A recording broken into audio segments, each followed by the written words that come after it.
Hey, it's Jamie, and today we're rehashing 1 Samuel 1 to 3. Today we're talking about Samuel, obviously, it's his book, but if we can, just at the beginning, talk about young Samuel's mother, Hannah, just for a sec. She was an outstanding woman with immeasurable faith, and she definitely teaches us about one thing that I sometimes struggle with: trust. Okay, so this guy named Elkanah, he has two wives, Hannah and Peninnah. Peninnah has kids, Hannah does not. And Peninnah can't wait to rub it in Hannah's face every single chance she gets because she's a meanie beans. Poor Hannah, she's getting more and more depressed though, and although Elkanah repeatedly tells her that Hannah is the wife he loves, and he does not care if they have children, it does nothing to help Hannah's depression. So one year at the offering, Hannah starts to pray.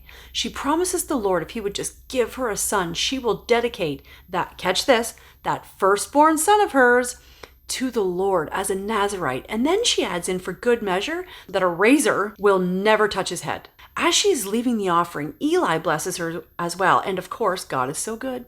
He gives her this bouncing baby boy. The Lord also goes on to give her two more sons and a daughter. But Samuel, he's special.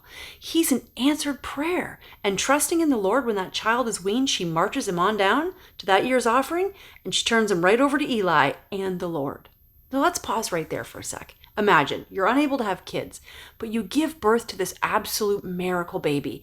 And as soon as he's weaned, you're so fully invested in the Lord and his plans and his promises that you keep yours. You take that baby back to worship and just simply hand him on over. You're one shot, or so you believe, at having a baby, and a baby boy at that. The journey to the offering must have been absolute HE double hockey sticks. But she never wavered. God has answered her prayer, and she had to fulfill her promise. The end a story, full stop. Wouldn't it be amazing if we just had a fraction of Hannah's trust in the Lord? Like just a smidgy?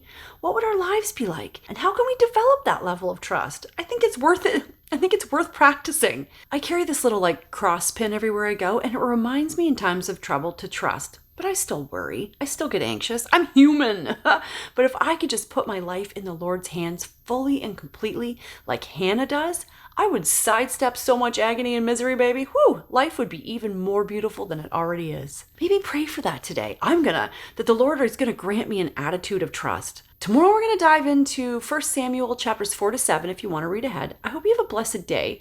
Please comment and please like if you can. And don't forget to say your prayers. This is the Bible in a Year theme song.